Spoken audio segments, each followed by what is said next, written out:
একসময় দিন কাটাতেন পার্লেজি বিস্কুট আর ফলের চা খেয়ে, আর এখন তিনি থাকেন ৪৪ কোটি টাকার বিলাসবহুল বাংলোতে। চরম দারিদ্র্য থেকে নিজেকে প্রতিষ্ঠিত করে আজ তিনি বলিউডের সফল অভিনেতা।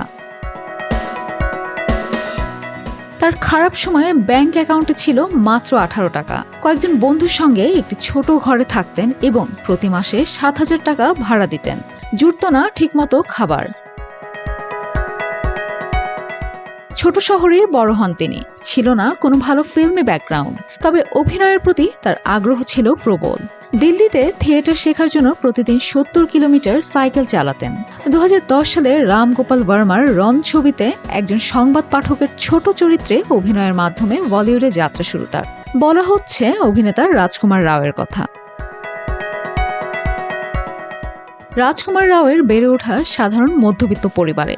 বাড়িতে ছিল আর্থিক টানাপোড়েন, কিন্তু অভিনয়ের প্রতি ভালোবাসার কারণে তিনি কখনো নিজের স্বপ্ন ছাড়েননি। অভিনেতা হওয়ার আশায় চলে যান মুম্বাই, তবে সেখানেও পরিস্থিতি আরো কঠিন হয়ে ওঠে।